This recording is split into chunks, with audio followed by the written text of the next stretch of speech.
"I was left to die by the one who should have loved me," she said. The rancher took her in.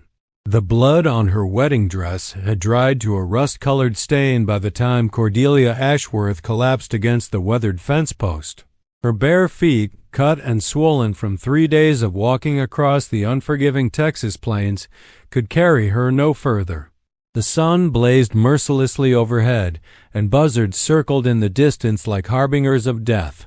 She had nothing left. No family to return to. No husband to call her own.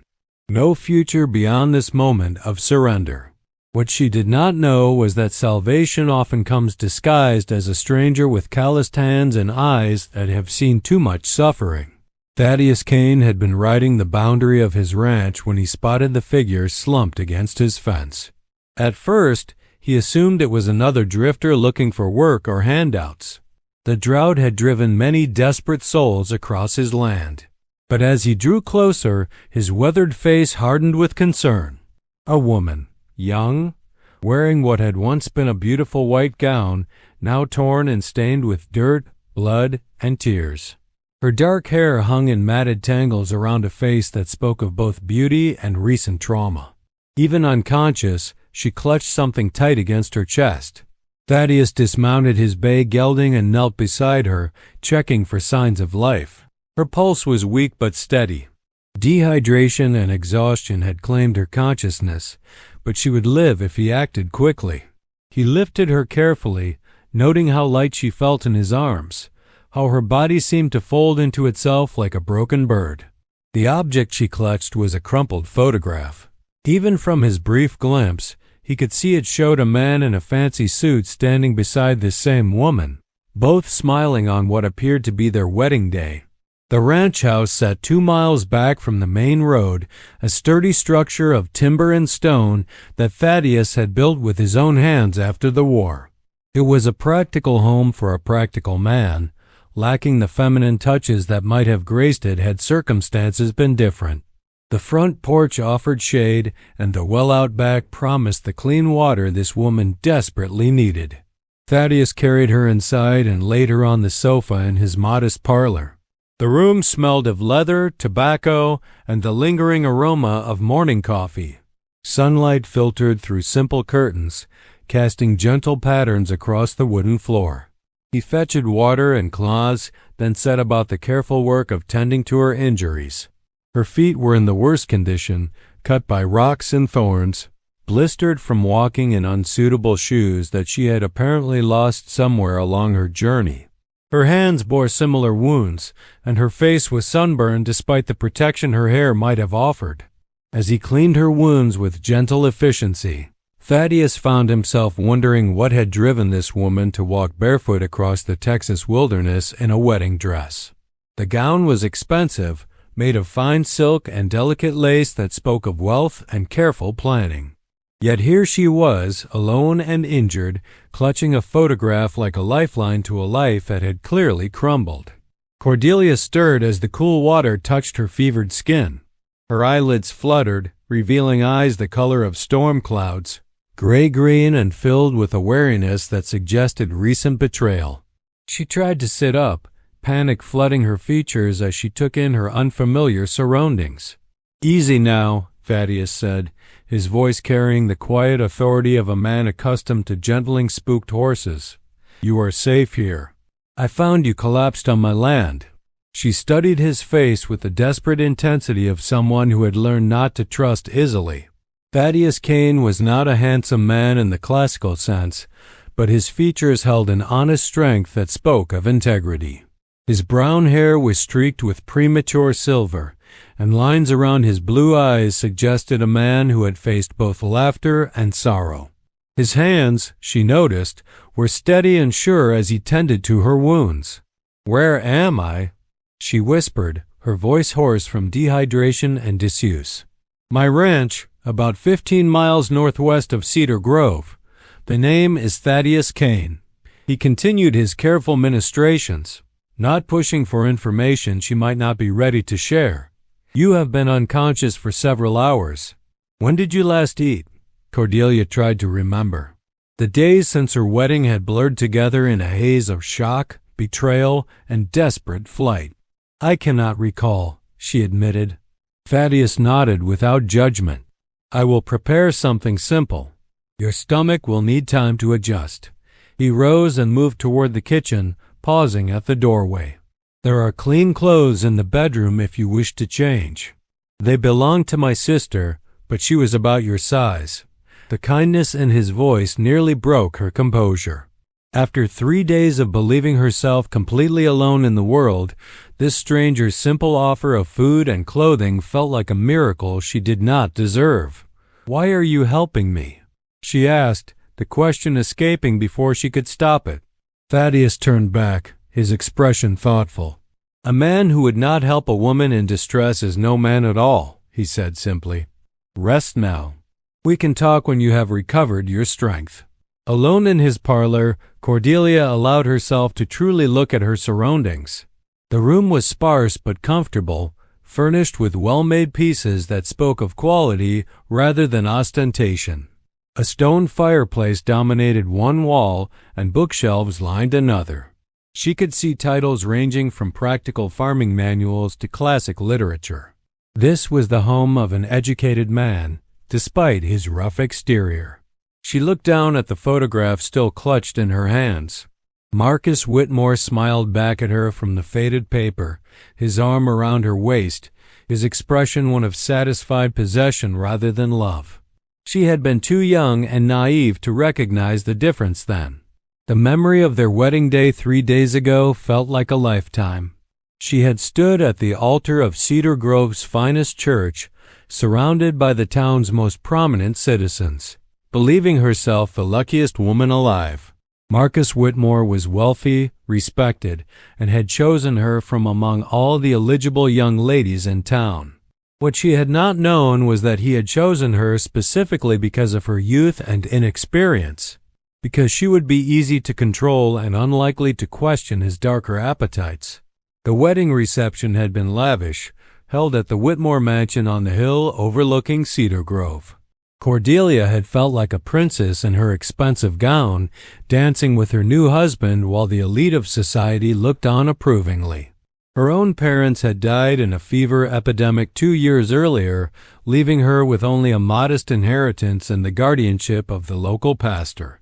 Pastor Williams had been thrilled when Marcus Whitmore expressed interest in marrying his ward.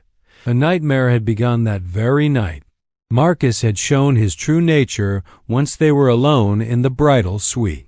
The mask of gentility had fallen away, revealing a man whose wealth had corrupted him beyond redemption. He had expected complete submission, and when Cordelia had shown the slightest hesitation or fear, his response had been swift and brutal. But it was not just his treatment of her that had opened her eyes. In the days following their wedding, she had overheard conversations that revealed the extent of his depravity. His business dealings were built on fraud and intimidation. He owned several establishments in the less respectable parts of town, places where young women disappeared and were never seen again. The respectable veneer he presented to society was a carefully constructed lie. When she had tried to confront him, tried to express her concerns about what she had learned, his response had been to lock her in their bedroom and inform her that she would never leave the house again without his express permission. She was his property now, he had told her, and he would use her as he saw fit. The third night of her marriage, while Marcus entertained business associates downstairs with drink and cards, Cordelia had made her desperate escape. She had torn her wedding dress climbing out a second-story window and had run into the night, with nothing but the clothes on her back and the photograph she had taken from their wedding album. She had hoped to reach the neighboring town of Millbrook, where she remembered her mother mentioning distant relatives. But the journey was longer and more treacherous than she had anticipated. Her delicate wedding shoes had not lasted the first day, and she had been forced to continue barefoot across terrain that seemed designed to break the spirit of anyone foolish enough to cross it alone.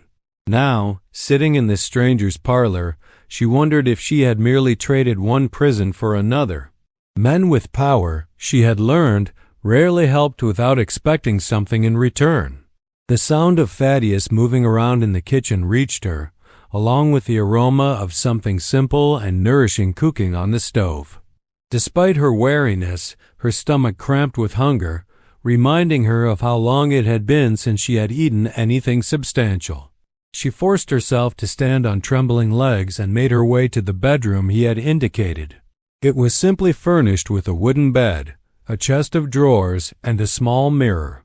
Clean clothes were laid out on the bed, a simple brown dress, undergarments, and sturdy boots that looked like they might actually fit her abused feet. The dress was clearly well made but practical, the kind worn by a woman who worked for her living rather than one who spent her days in parlors and drawing rooms. As Cordelia changed out of her ruined wedding gown, she felt something shift inside her. The expensive silk and lace had represented everything she had thought she wanted: security, status, a place in respectable society. Now she saw those things for the traps they truly were. The simple brown dress felt like freedom. When she emerged from the bedroom, Thaddeus was setting a bowl of thin soup and a piece of fresh bread on the small table in his kitchen. Steam rose from the bowl, and the sight of actual food made her knees weak with relief. "Slowly," he cautioned as she reached for the spoon. "Your body needs time to adjust." She nodded and forced herself to take small sips of the broth. It was simple fare, vegetables, and a bit of meat in a clear stock, but it tasted better than anything she could remember eating. The bread was fresh baked, probably that morning, with a crust that crackled when she bit into it. As she ate, Thaddeus busied himself with small tasks around the kitchen, giving her space while remaining close enough to help if she needed it. His movements were economical and sure, those of a man accustomed to taking care of himself and his surroundings. "The clothes fit well enough," she said finally, breaking the comfortable silence. "They belong to my sister, Catherine. She passed through here about 2 years ago on her way to California with her husband." His tone was matter-of-fact, but she caught a note of sadness in it. "Left some of her things behind, said the wagon was already too heavy for the mountains. Do you hear from her?"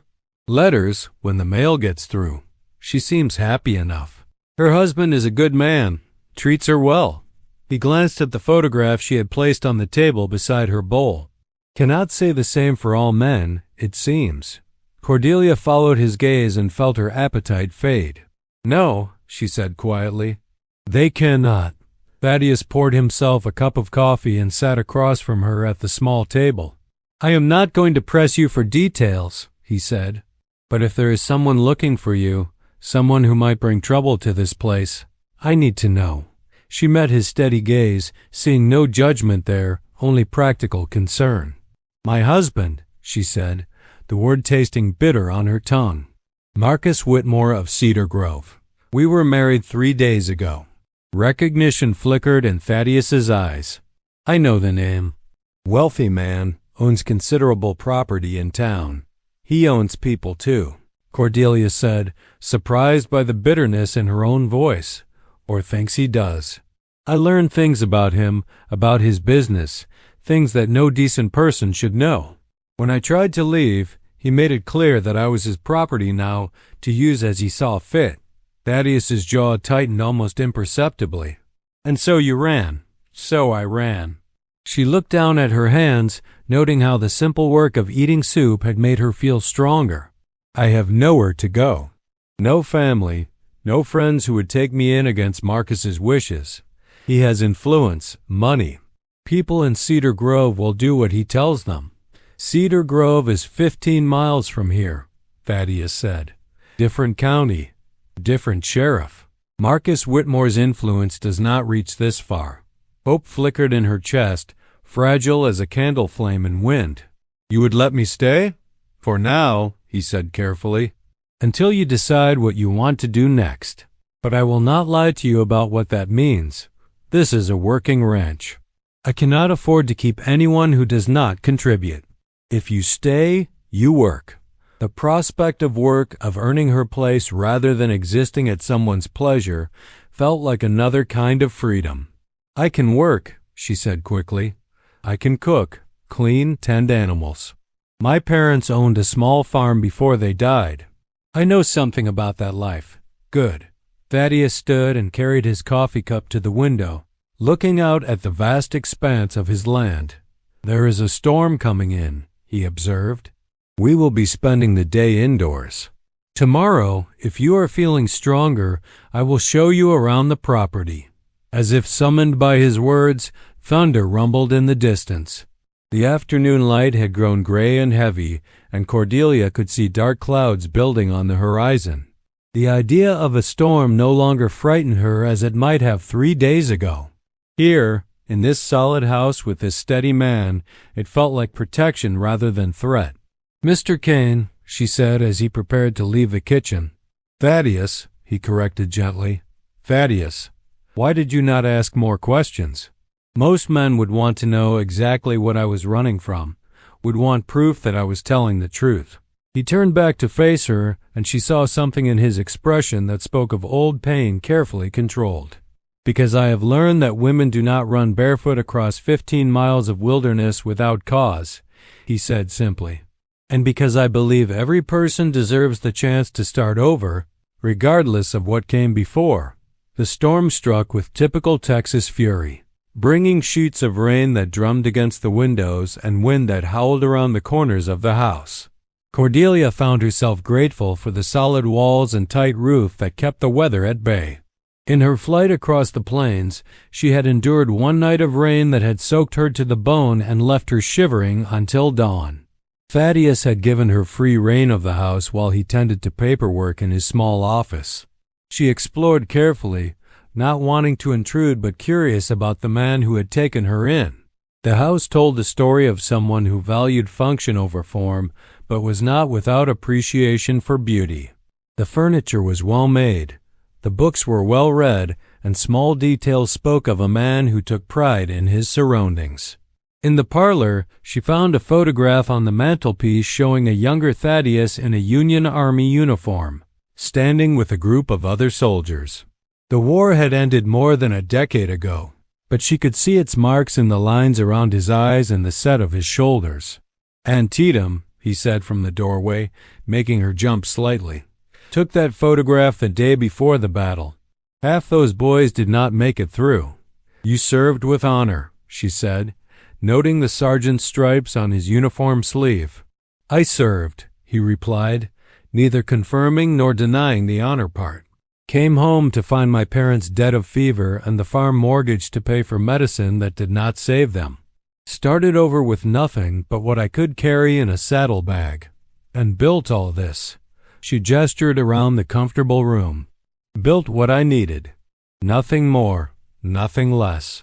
He moved to stoke the fire in the fireplace, adding warmth to push back the chill of the storm. "What about you? What did you build before Marcus Whitmore came along?" The question caught her off guard. No one had ever asked her what she had built, only what she had inherited or what she could offer a potential husband. "I built very little," she admitted. "I was raised to be ornamental, not useful. To make a good marriage and manage a household staff rather than actually manage a household." "Ornamental," he repeated, and she could not tell if there was judgment in his tone. "It seems foolish now," she continued. "All those hours learning to embroider and play piano and speak French, when I might have learned to actually do something useful." "Learning is never foolish," Thaddeus said, settling into the chair across from her. "The question is whether you are willing to learn new things now." Outside, lightning illuminated the storm-darkened landscape in brief, brilliant flashes. The thunder that followed seemed to shake the very foundation of the house, but the structure held firm. Cordelia found herself thinking that this was what safety felt like: solid walls, warm fire, and the presence of someone who asked what she wanted to build rather than telling her what she should become. "I want to learn," she said, surprised by the conviction in her own voice. "I want to be useful, not ornamental. I want to build something that cannot be taken away from me." Thaddeus nodded approvingly. "Good. We start tomorrow." The storm raged through the night, but within the sturdy walls of the Kane ranch house, Cordelia experienced the first peaceful sleep she had known in months. The bed in Catherine's room was simple but comfortable. and the knowledge that she was truly safe allowed her exhausted body to finally surrender to rest. She woke before dawn to the sound of movement in the kitchen. Through the small window, she could see that the storm had passed, leaving the world washed clean and bright. The air smelled of rain and fresh earth, promising a day of renewal. When she emerged from the bedroom, she found Thaddeus already dressed and preparing breakfast. Coffee steamed in a blue enamel pot, and bacon sizzled in a cast-iron pan. The sight of him moving efficiently around the kitchen, completely at home with the domestic tasks that many men would consider beneath him, spoke volumes about his character. "Sleep well?" he asked without looking up from the stove. "Better than I have in weeks," she admitted, accepting the cup of coffee he handed her. It was strong and black, the kind of brew that could wake the dead and keep a working man going through a long day. She added a splash of cream from the pitcher on the table and found it surprisingly palatable. "Good. You will need your strength today." He plated eggs alongside the bacon and set the food before her. "We have a full day ahead of us." As they ate, Thaddeus outlined his expectations. The ranch covered nearly 2,000 acres of Texas plains with a main herd of cattle, a remuda of horses, and various crops that helped sustain both human and animal life through the harsh seasons. He employed 2 full-time hands, Mexican brothers named Eduardo and Pablo Morales, who lived in a small cabin near the horse corral. "They are good men," Thaddeus said. "Been with me for 3 years now. They know their business and do not ask unnecessary questions." Eduardo's wife, Maria, comes up from their place twice a week to help with the washing and heavy cleaning. Between them, they know more about running this place than I do. Cordelia nodded, understanding the unspoken message. These people had accepted her presence without question because Thaddeus had vouched for her. That trust was not something to be taken lightly. After breakfast, Thaddeus led her outside to survey his domain. The storm had indeed washed the world clean, leaving the air crisp and clear. The vastness of the landscape was both intimidating and liberating after the confined spaces of town life. Here, a person could see for miles in every direction, could breathe air that had not been filtered through the smoke and dust of civilization. The ranch buildings were arranged with military precision around a central yard. The barn was a massive structure of timber and stone, designed to house both livestock and equipment through the brutal Texas winters. The corral system was ingeniously designed with multiple gates and chutes that allowed for the efficient sorting and handling of cattle. A windmill turned lazily in the morning breeze, pumping water from deep underground into a series of tanks and troughs. "Water is life out here," Thaddeus explained as they walked. "Everything else can be replaced or improvised, but without water, nothing survives." The practical wisdom of his words resonated with Cordelia's recent experience. She had learned firsthand how quickly civilization's comforts could disappear, how survival came down to the most basic necessities: water, food, shelter, and safety. They walked to the horse corral, where a dozen animals of various sizes and colors moved with the easy grace of creatures born to the open range. Thaddeus pointed out his favorites: the bay gelding that had carried him to find her, a spirited mare with intelligent eyes, and an older horse whose scars spoke of years of faithful service. "Can you ride?" he asked. "Some," Cordelia replied. "Side saddle mostly. For pleasure rides in the park." Thaddeus made a sound that might have been amusement. "We will need to remedy that. Out here, a horse is not a luxury but a necessity. You cannot work cattle from a side saddle." The morning progressed with a tour of the property's various operations.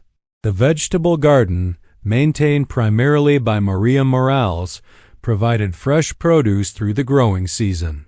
Root cellars carved into the hillside stored potatoes, onions, and other crops through the winter months. A smokehouse preserved meat from both domestic animals and the wild game that roamed the region. Everything had a purpose, Cordelia realized. Nothing was wasted, nothing was purely decorative. It was a way of life completely foreign to her previous experience, but appealing in its honesty and efficiency. Eduardo and Pablo Morales proved to be exactly as Thaddeus had described them: competent, hard-working men who accepted her presence with polite curiosity but no judgment. Their English was limited but functional, and they seemed genuinely pleased to have another person around who could help with the endless tasks that kept the ranch functioning.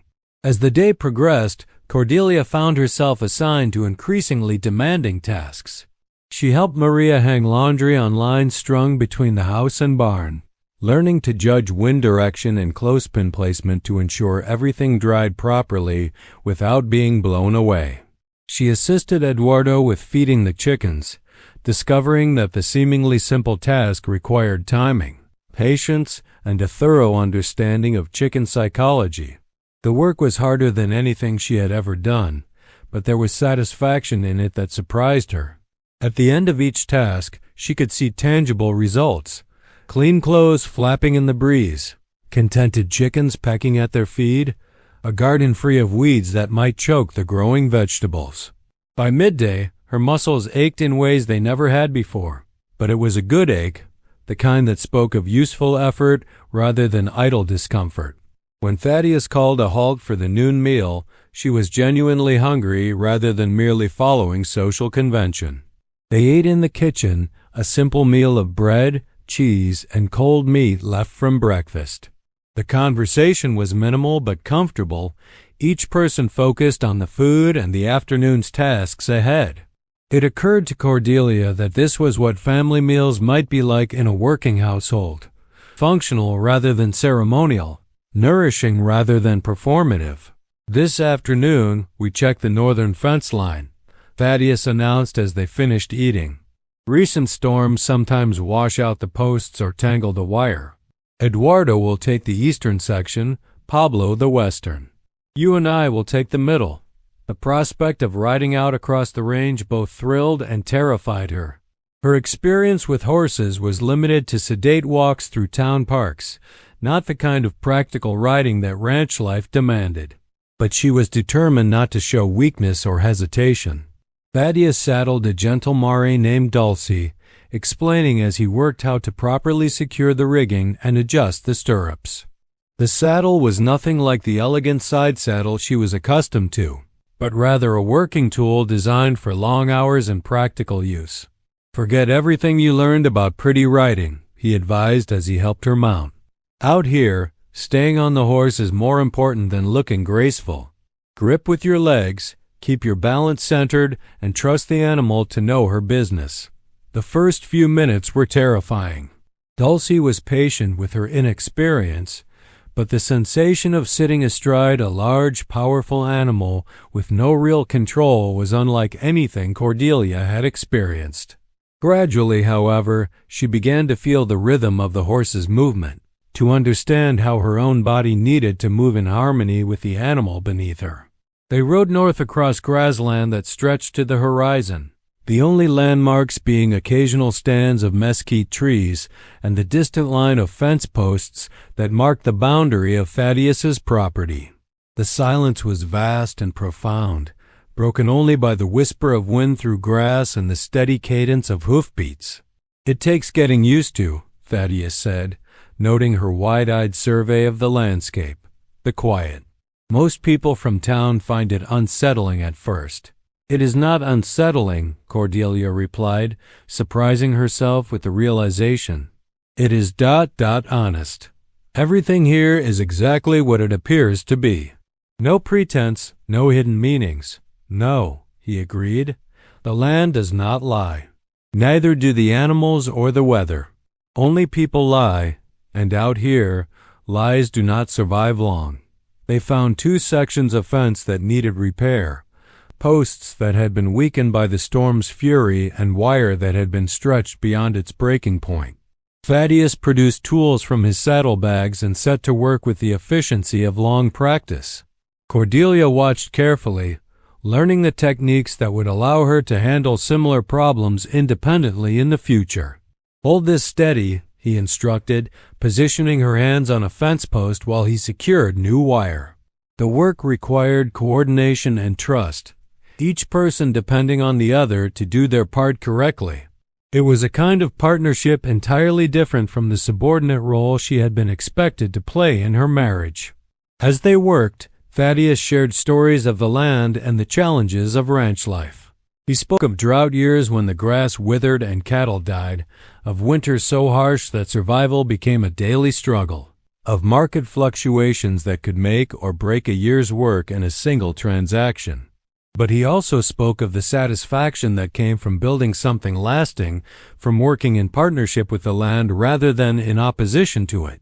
The sun was low in the western sky by the time they finished their repairs and started back toward the ranch buildings. Cordelia's muscles protested every movement, and she was fairly certain that she would not be able to walk normally for several days. But she had completed her first full day of ranch work, had contributed something useful to the operation, and had proven to herself that she was capable of more than she had ever imagined. "You did well today," Thaddeus said as they unsaddled their horses in the barn. "Better than I expected for someone with your background." The praise, simple and unadorned, meant more to her than any of the flowery compliments she had received in her previous life. This was earned recognition, based on actual accomplishment rather than social obligation or romantic pursuit. That evening, as they sat down to a dinner of beef stew and fresh bread, Cordelia realized that something fundamental had shifted inside her. The woman who had fled Cedar Grove in a ruined wedding dress 3 days ago would not have recognized the person she was becoming. That woman had been fragile, dependent, shaped entirely by others' expectations and limitations. This new version of herself was still forming, still learning, but she was growing stronger with each passing hour. She was discovering muscles she had never used, skills she had never developed, and most importantly, a sense of her own worth that was based on contribution rather than compliance. "What happens if Marcus comes looking for me?" she asked as they cleaned the dinner dishes together. Thaddeus dried a plate with methodical precision before answering. "Then we deal with it," he said simply. "But men like Marcus Whitmore rarely venture far from their own territory. He will likely assume you died in the wilderness or found your way to a larger town, where you could disappear completely. And if he does not assume that, then we make it clear that you are under my protection now, and that any man who would abuse a woman is not welcome on my land." The quiet conviction in his voice sent a shiver of something that was part fear, part gratitude through her system. She was not naive enough to believe that Thaddeus could single-handedly stand against Marcus Whitmore's wealth and influence, but she was beginning to understand that there were different kinds of power in the world. Marcus's power was based on money and social position, both of which could be challenged or removed. Thaddeus's power was based on competence, integrity, and the respect of people who valued substance over style. As they finished the evening chores and prepared for sleep, Cordelia found herself looking forward to the next day rather than dreading it. Tomorrow would bring new challenges, new opportunities to prove herself, new chances to build the life she was beginning to envision. She was no longer the abandoned bride who had collapsed against a fence post in despair. She was becoming someone new, someone stronger, someone who could face whatever came next with her head held high and her hands ready to work for whatever she wanted to achieve. The transformation was far from complete, but it had begun, and that beginning felt like the first real step toward freedom she had ever taken. 3 weeks passed like chapters in a book Cordelia had never dared to read. Each sunrise brought new revelations about her own capabilities. Each sunset left her exhausted but oddly fulfilled. Her hands, once soft and carefully tended, now bore the honest calluses of real work. Her body, previously weak from a life of leisure, had grown strong and capable. She could now saddle her own horse, repair basic fence damage, and help with the countless tasks that kept the ranch functioning. More importantly, she had begun to understand the rhythm of this life, the way each season demanded different skills and preparations, the delicate balance between human ambition and natural forces.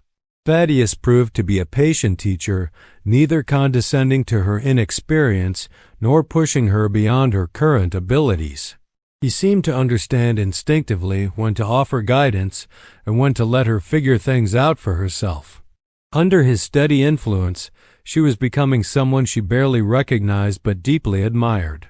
The Morales family had accepted her completely into their working partnership. Maria taught her the intricacies of preserving food for the winter months, while Eduardo and Pablo shared their knowledge of reading weather signs and animal behavior. She was no longer a guest being tolerated but a contributing member of their small community. On this particular morning, as Cordelia hung laundry behind the house, she noticed dust rising on the eastern horizon. Living on the ranch had sharpened her awareness of such things. Unexpected visitors usually meant either opportunity or trouble, and the speed of the approaching riders suggested urgency rather than social calling. Thaddeus emerged from the barn, his expression serious as he studied the dust cloud. Eduardo and Pablo appeared from the corral, their hands moving instinctively to check their firearms. The easy camaraderie of routine work had shifted instantly to the wariness of men who understood that isolation meant self-reliance in all matters, including defense. How many? Thaddeus called to Eduardo, who had the best eyesight among them. 3 riders. Coming fast. Cordelia felt ice forming in her stomach. She had known this day might come, had even prepared herself for it mentally. But the reality was more terrifying than her imagination had conjured. Marcus Whitmore had finally come for his runaway wife. "Go to the house," Thaddeus said quietly, his eyes never leaving the approaching riders. "Stay inside, away from the windows." But Cordelia found herself unable to move. After 3 weeks of growing stronger, of learning to face challenges head-on, the thought of hiding while others dealt with her problems felt like a betrayal of everything she had become. "No," she said, surprising herself with the firmness of her voice. "If this is about me, then I need to face it." Thaddeus turned to look at her, and she saw something in his expression that had not been there before. Not pity or protectiveness, but respect. He nodded slowly. "Stay behind me, then. And if I tell you to run, you run." The riders resolved into clarity as they approached. Marcus Whitmore, resplendent in his expensive Eastern clothing that looked absurdly out of place on the Texas range, flanked by 2 men whose profession was written clearly in their faces and bearing. Hired guns, the kind of men who sold their skills to whoever paid the highest price and asked no questions about the morality of their assignments. Marcus pulled his horse to a stop just outside the ranch yard, his pale eyes scanning the buildings before settling on Cordelia with an expression of cold satisfaction. The weeks of outdoor work had changed her appearance dramatically. Her skin was bronzed by sun and wind, her body lean and strong, her bearing confident in ways it had never been during their brief marriage. But there was no mistaking who she was. "Cordelia," he said, his voice carrying the same tone of ownership that had chilled her blood during their wedding night. "You have led me quite a chase, my dear. I trust you are ready to come home now and resume your proper place as my wife." "This is my home now," she replied, amazed at the steadiness of her own voice. "And I am no longer your wife." "I never truly was." Marcus's laugh was as cold as winter wind. "The law says otherwise.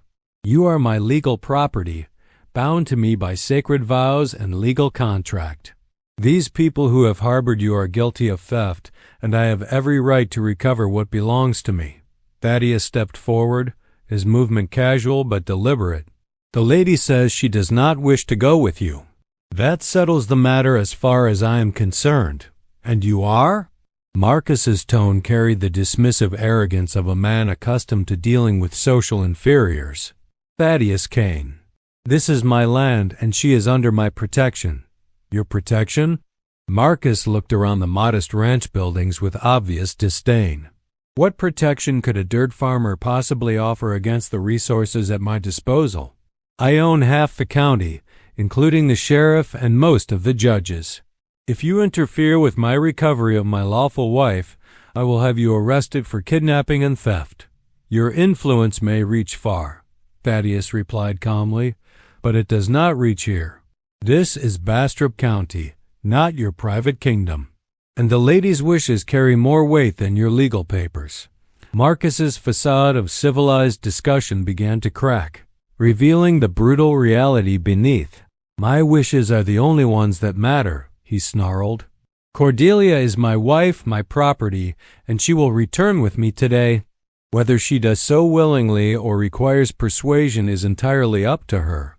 The two gunmen shifted slightly in their saddles, hands moving closer to their weapons. The threat was unmistakable, and Cordelia felt the familiar terror begin to claw at her throat. This was the moment she had dreaded, when Marcus's civilized mask fell away completely and revealed the monster beneath.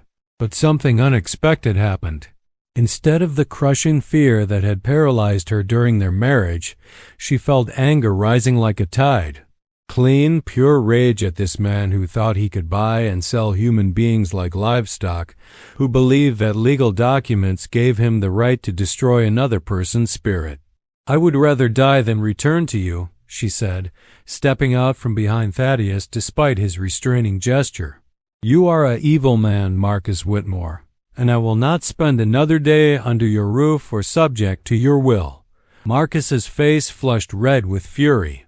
You ungrateful little witch, he spat. Do you have any idea what I could have given you? Wealth, position, everything a woman could desire? Instead, you choose to live like a common field hand with these peasants. I choose to live like a human being, Cordelia shot back. Something I could never do as your wife. The confrontation might have escalated into immediate violence, but a new sound interrupted the tension, the approach of more horses. A group of riders was coming from the south, moving at a steady pace that suggested purpose rather than panic. Eduardo grinned suddenly. Senator Kane, your timing is perfect. Thaddeus allowed himself a small smile as he recognized the approaching party. Sheriff Morrison, he called out as the lead rider came within hailing distance. Timely arrival, as always. Sheriff Tom Morrison was a weathered man in his 50s whose authority came from competence and fairness rather than political connections. He had served as Bastrop County Sheriff for nearly a decade, earning respect through his willingness to enforce the law equally regardless of a person's wealth or social position. The three deputies riding with him were cut from similar cloth, men who took their oaths seriously and could not be bought or intimidated. Thaddeus, the sheriff acknowledged with a nod before turning his attention to the standoff in the ranch yard. Mr. Whitmore, I received word that you were heading this way with some rather serious accusations. Something about kidnapping and theft? Marcus straightened in his saddle, clearly confident that his reputation and influence would carry the day. Sheriff Morrison, I am here to recover my wife, who was stolen from my home by this man and his accomplices. I demand that you arrest him immediately and return my property to me. Sheriff Morrison's expression remained carefully neutral as he dismounted and approached the group. Property, you say? That is an interesting way to refer to a human being, even a wife. The law is clear, Marcus insisted. A wife belongs to her husband. She has no legal right to leave without his permission, and anyone who aids her departure is guilty of theft. The law is indeed clear, the sheriff agreed, but it is also more complex than you seem to understand. A woman may leave her husband's home if she can demonstrate that she is in physical danger or that her husband has failed to fulfill his obligations under the marriage contract. Marcus's confidence wavered slightly. She was in no danger. I provided her with every luxury, every comfort. Mr. Whitmore, Sheriff Morrison said quietly, I have been investigating your business operations for several months now. The things I have learned about your character and methods suggest that any woman under your roof would indeed be in considerable danger. Color drained from Marcus's face as the implications of the sheriff's words sank in. You have no authority to investigate my private affairs. I have every authority to investigate criminal activity, regardless of who is involved. The sheriff's voice carried the weight of absolute conviction. Human trafficking, fraud, extortion. and several other charges that I believe will stick once we get you in front of a judge who cannot be bought." Marcus's hired gunmen began to look distinctly uncomfortable as they realized that their employer's situation was far more precarious than they had been led to believe. The promise of easy money was rapidly being overshadowed by the prospect of facing serious legal consequences. "You cannot prove anything," Marcus blustered, but his voice lacked its earlier confidence. "Actually, I can," Sheriff Morrison replied. "You see, some of the young women who disappeared from your establishments over the past year have been found. They have quite a lot to say about your business practices and personal habits.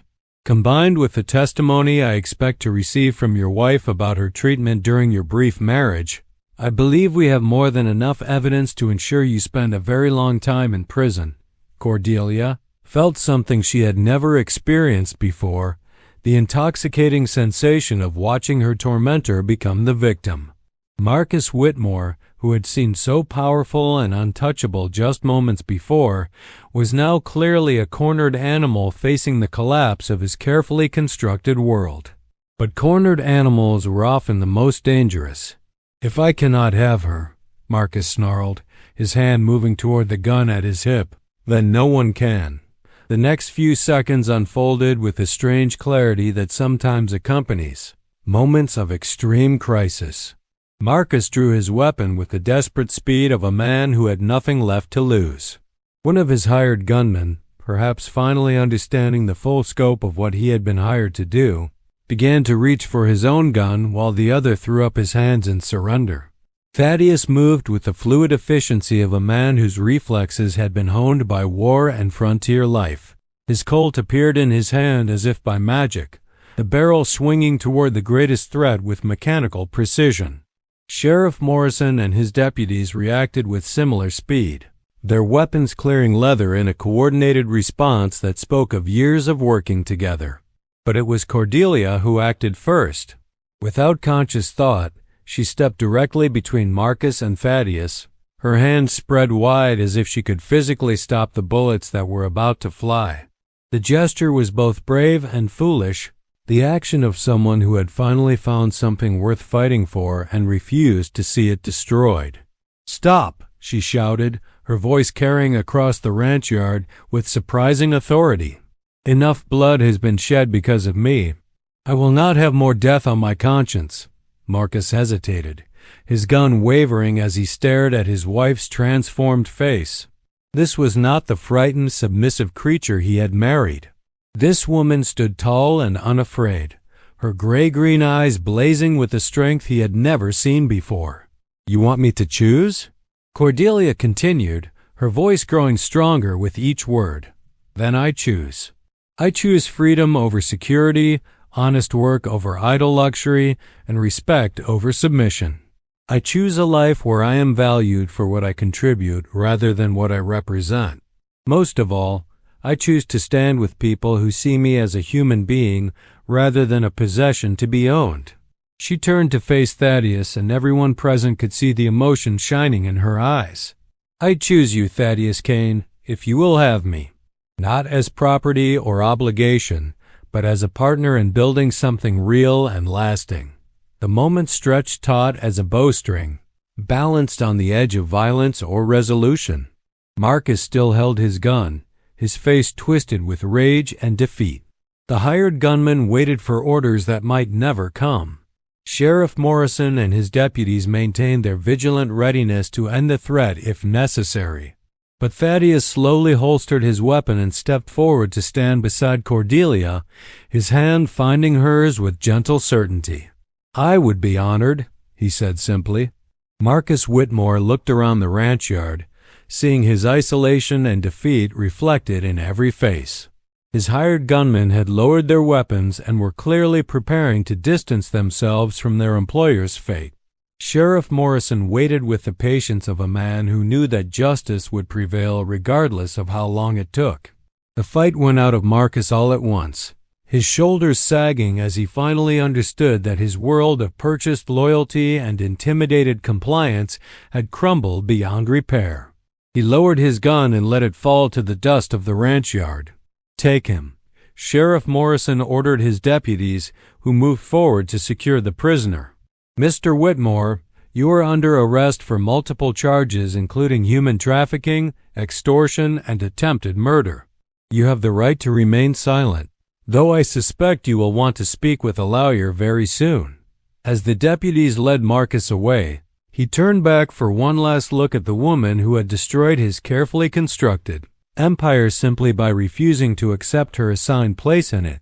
Cordelia met his gaze without flinching, her hand still clasped in Thaddeus's, her expression one of pity rather than triumph. "I truly hope you find peace someday, Marcus," she said, "but you will not find it by trying to own other people."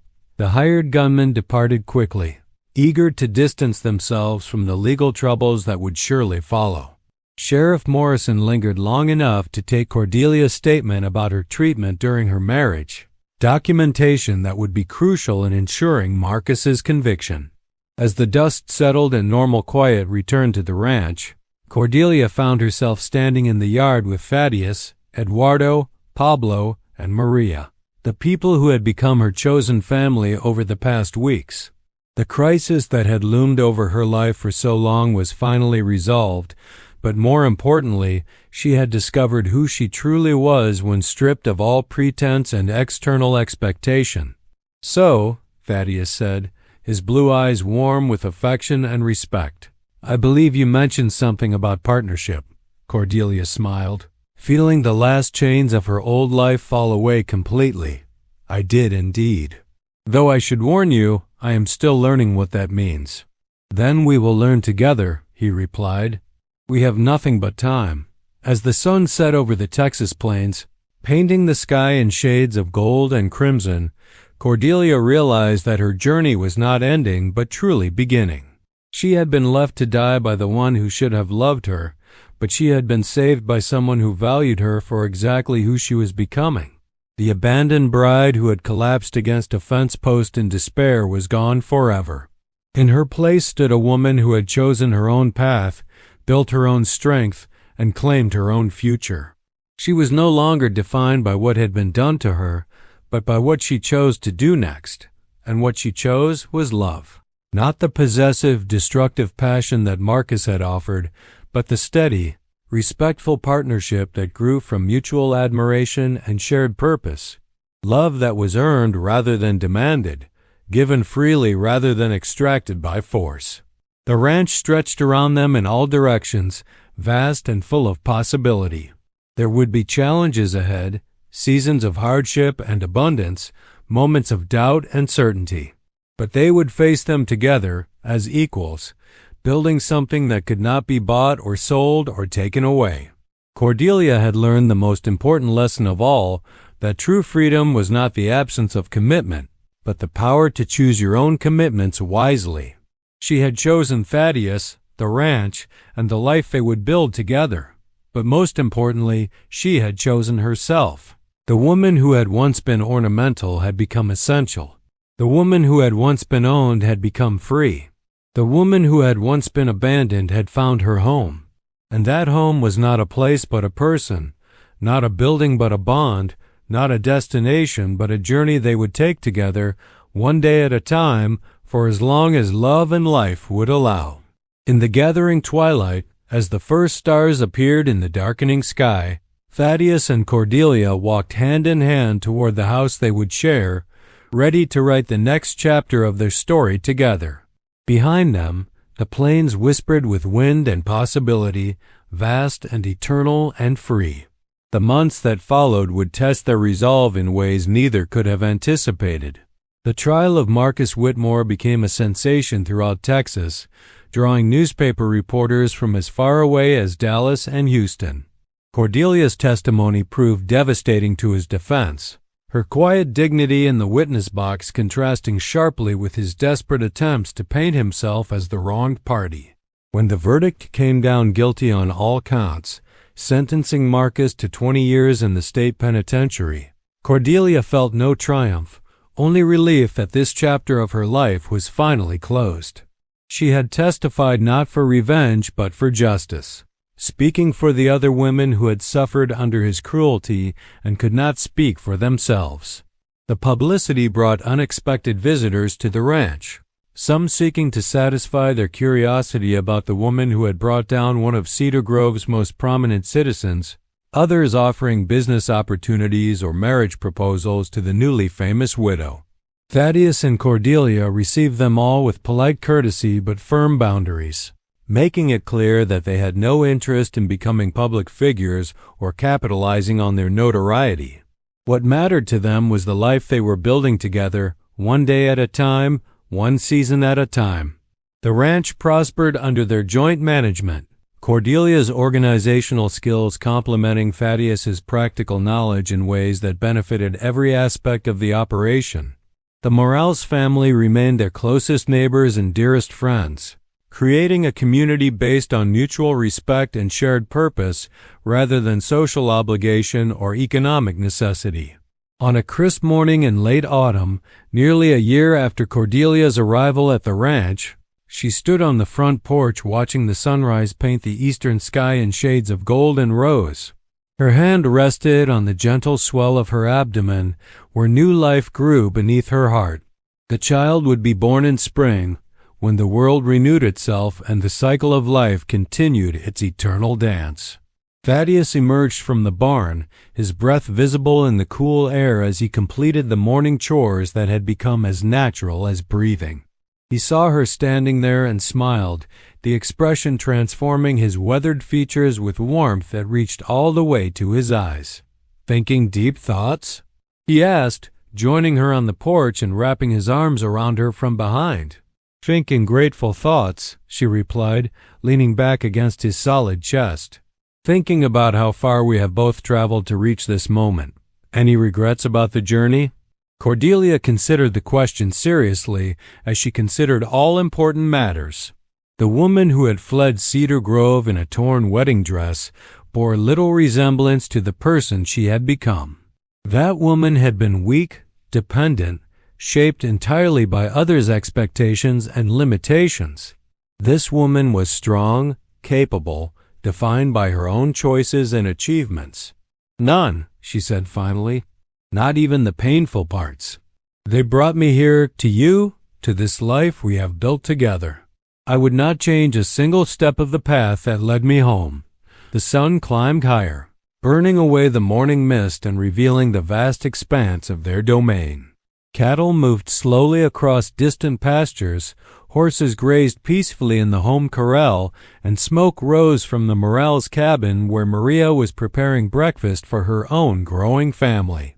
It was a good life, an honest life, built on love and respect and the simple satisfaction of useful work well done. Cordelia had learned that happiness was not something to be granted by others, but something to be claimed for oneself through courage, determination, and the wisdom to recognize true value when it appeared. She had been left to die by the one who should have loved her, but she had been saved by the one who truly did. More importantly, she had saved herself, discovering strength she never knew she possessed and building a future beyond anything she had dared to imagine. The abandoned bride was gone forever, replaced by a woman who knew her own worth and would never again allow anyone to diminish it. As the Texas sun climbed toward its zenith, Cordelia Kane smiled and turned toward the house where her husband waited with coffee and conversation and all the ordinary miracles of a life freely chosen and fully lived.